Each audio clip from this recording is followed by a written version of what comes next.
Hi class, I just wanted to upload this video. I actually made this like the day before we were actually kicked out of our classroom for this semester.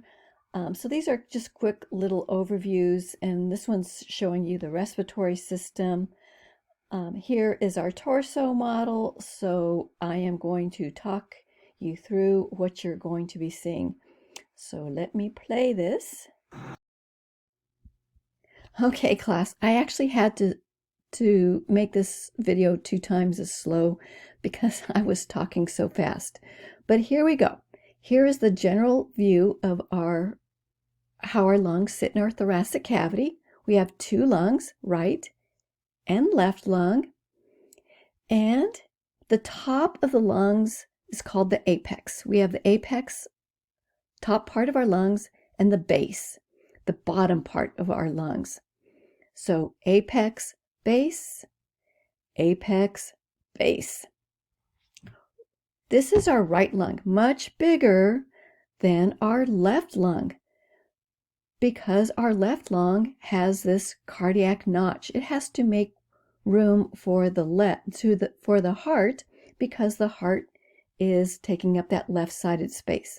Now, the right lung has 3 lobes. We call it the superior lobe on the top, middle lobe, inferior lobe. And those lobes are separated by deep fissures. Deep fissures. Now these fissures, this top one is called the horizontal fissure. It's in a horizontal plane. Horizontal fissure separates the superior and middle lobe. And here is the oblique fissure. It's oblique.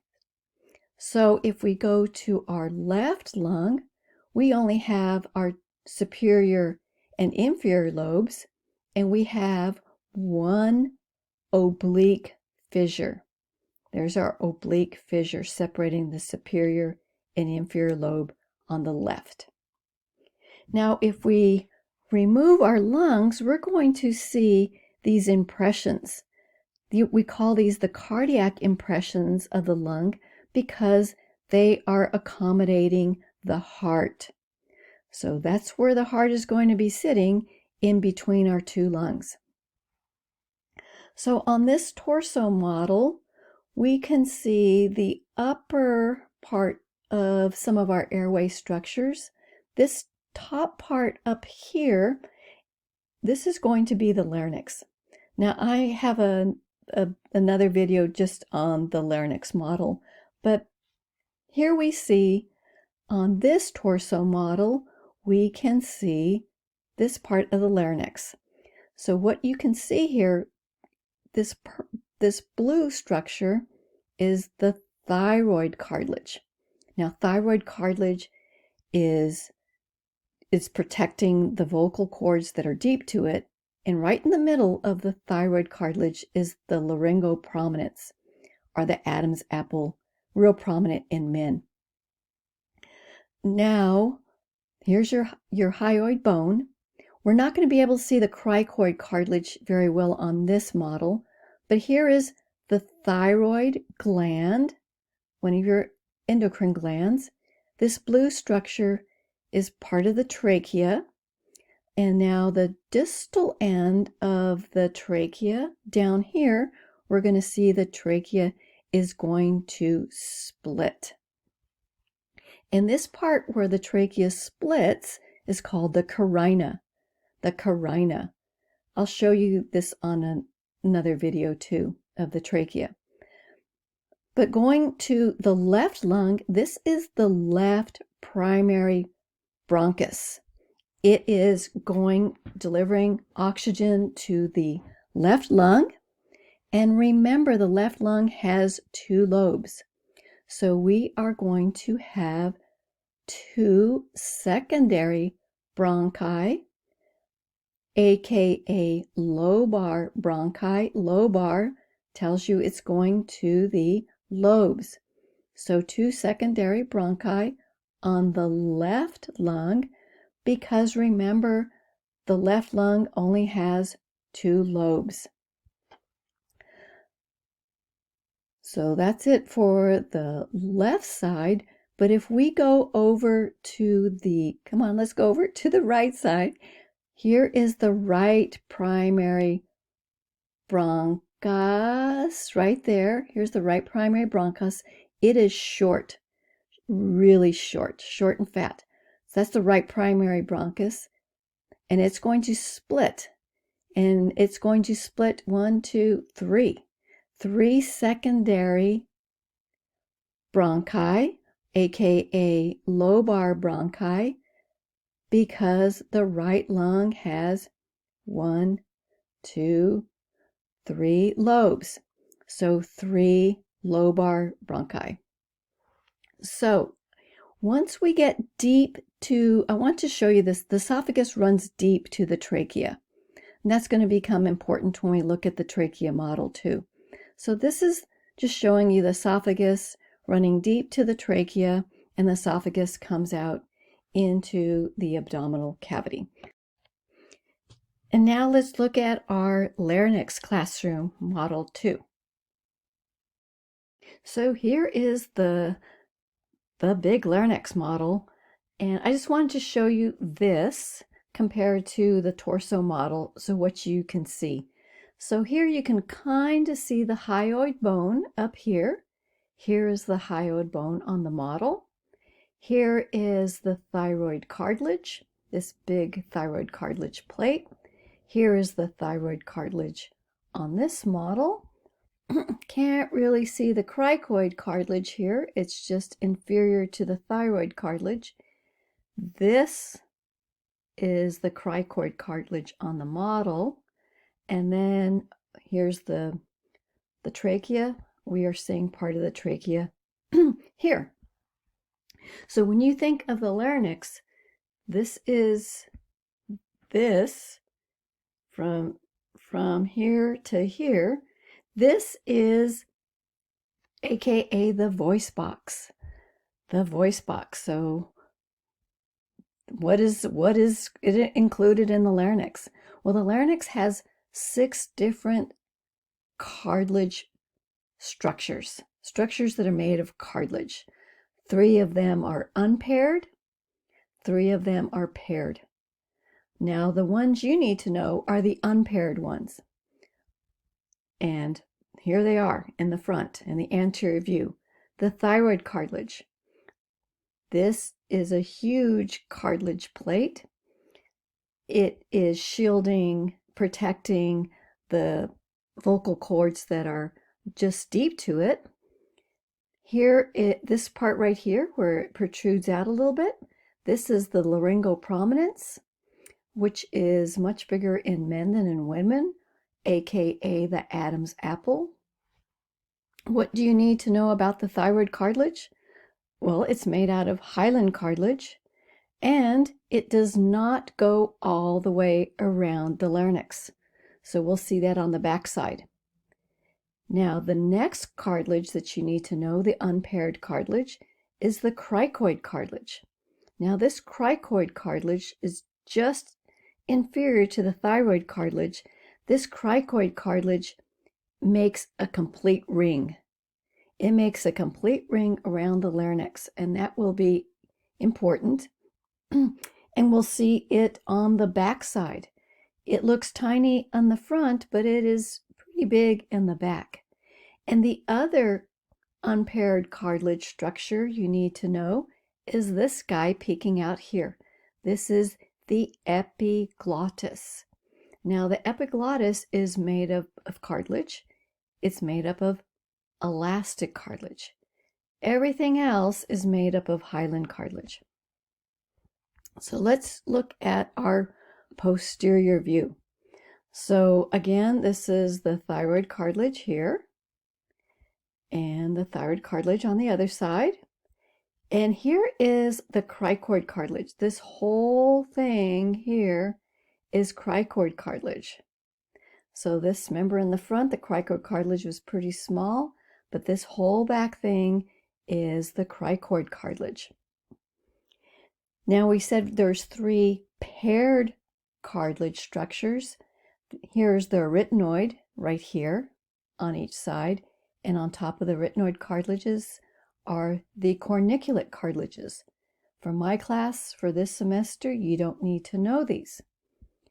Here is the distal end, the proximal end of the trachea.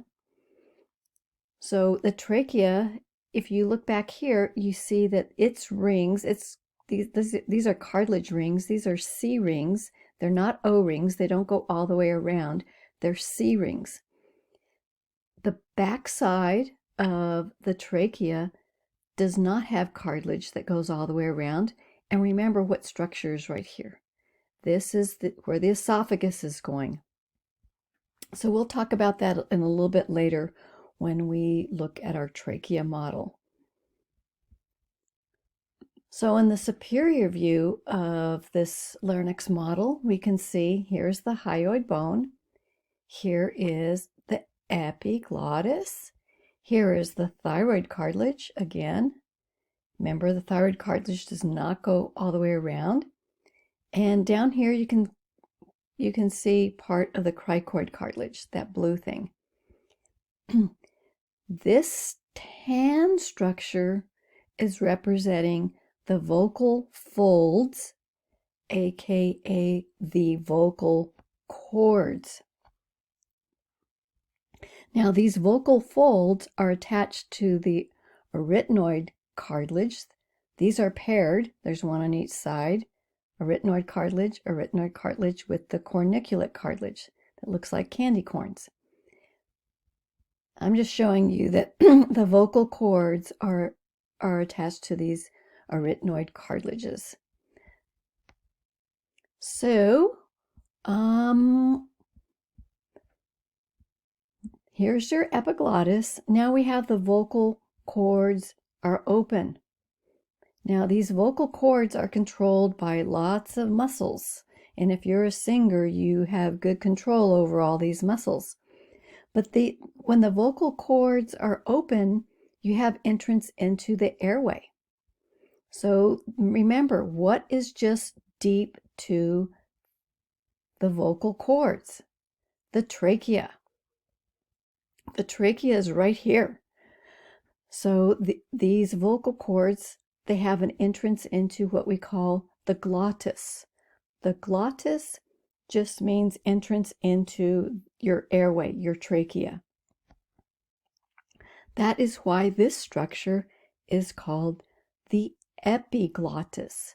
The epiglottis is on top of the glottis. The epiglottis will shield the glottis when you're eating and drinking, so food or drink does not go into your airway and you choke. So this is what the epiglottis is trying to do when you are eating and drinking. You swallow, this epiglottis will have the food go down on the backside this way into the esophagus. Remember, the esophagus is posterior to the trachea, so the epiglottis is directing food and drink to go into the esophagus and protecting your glottis, the entrance into your airway. That's why sometimes you say the food went down the wrong tube. It means it went down into the glottis, the opening up to your trachea. So don't talk and eat at the same time. The epiglottis cannot function properly, and you can start choking on food if it does go into the wrong tube. But let's see how it looks on this model. So this is another model from the classroom that is showing you these same structures. Does not look like the model you just saw. So it's hard to see when you're looking at it like in this view. This is demonstrating, this is the epiglottis. So the epiglottis, aka the guardian, they call it the guardian to your airways. Here it is. Here's the food and drink coming down. And the epiglottis, its job is to shield the vocal folds, the entrance into the glottis, which this is the trachea, You do not want food and drink to go here.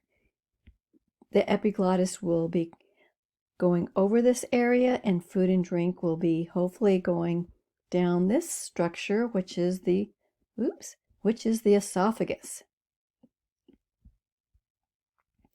Now, on this model, this is showing you the epiglottis. This structure number 43 is the thyroid cartilage. It's right in front. Remember, it's right in front of the vocal folds.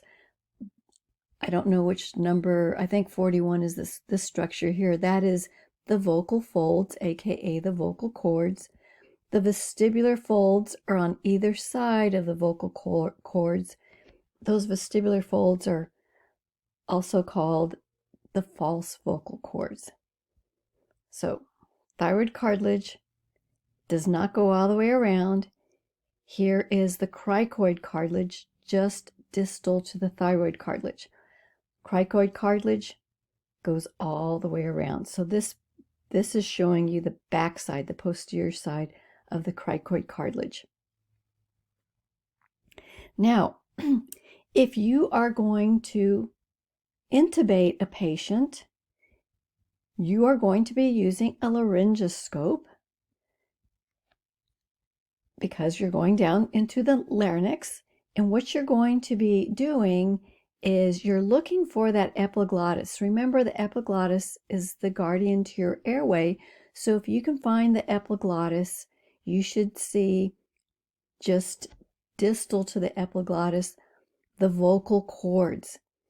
And remember, the vocal cords, right inferior to the vocal cords is the glottis, the entrance into your airway, entrance into the trachea. So that is your direction that you want to put your breathing tube in, is into the trachea.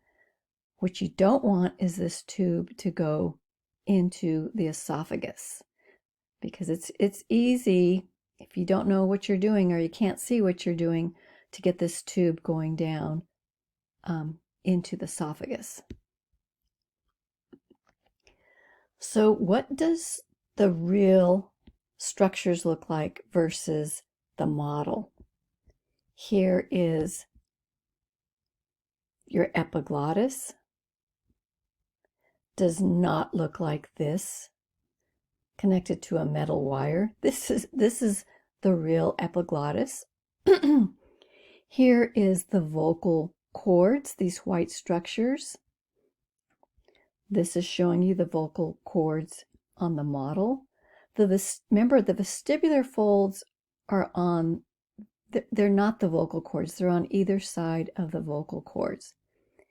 So here's the vocal cords, they're white, and this is the glottis, the entrance into the airway. When you intubate a patient, that is where you are putting your tube. You are going through this opening into the glottis.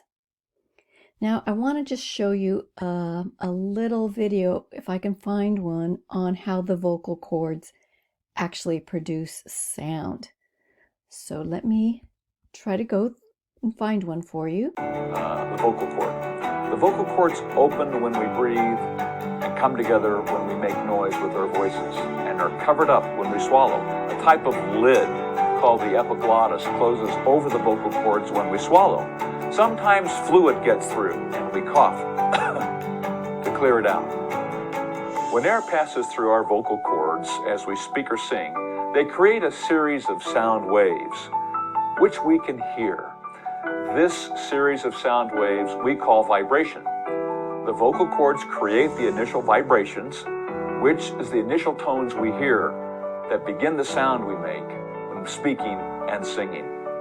Now watch and listen as these vocal cords create the vibrations that become our voices.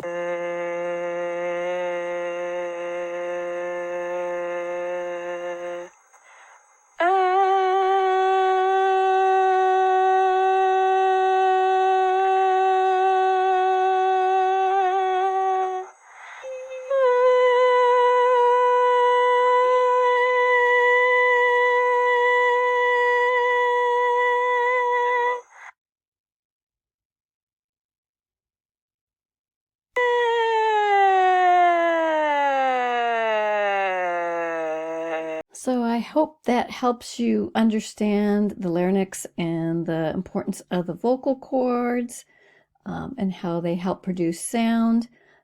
Last video will be on the trachea model. Okay, class, we're actually going to be starting off with the larynx model, and then we're going to transition to the tracheal model, and let's just see what we've got here. Just inferior to the thyroid cartilage, this big plate, is this cartilage plate that I have the brown tape on. This is our cricoid cartilage. Now the cricoid cartilage, if you follow it to the back side, it goes all the way around. All the way around. That's going to be important. Just inferior to the cricoid cartilage, you are now in the trachea. These are the C rings of the trachea. C rings because they do not go all the way around. They are not O rings, they're C rings. So they're like this. Remember what is deep to the trachea right here? This is the esophagus. So the esophagus is going to be coming down back on the backside of the trachea.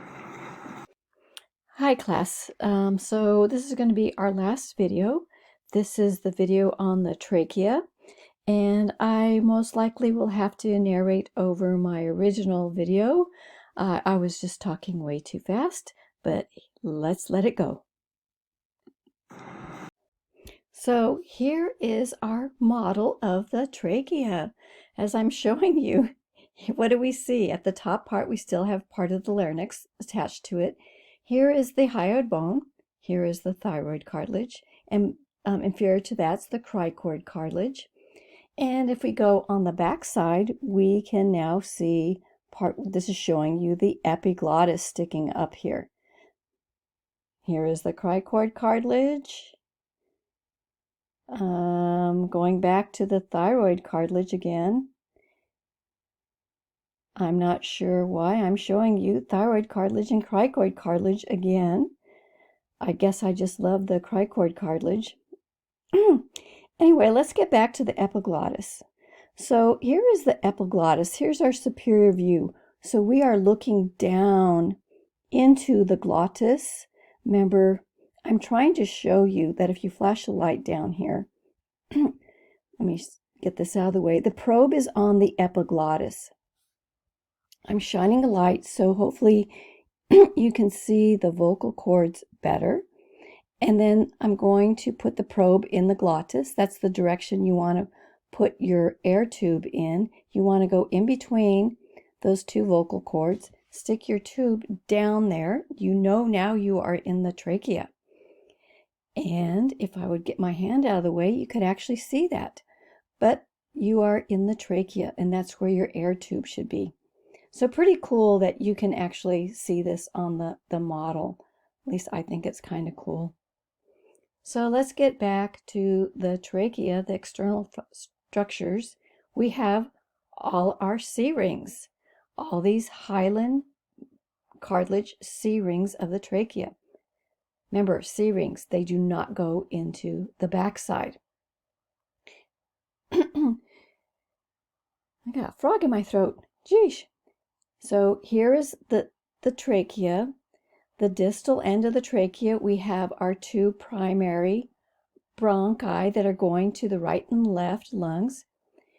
Here on the left side, we see the primary bronchus is kind of thin. It's thinner and curves more than the right side. The right side is fatter and shorter and straighter in its anatomy. Here is the left again, showing you how it is kind of more curvy.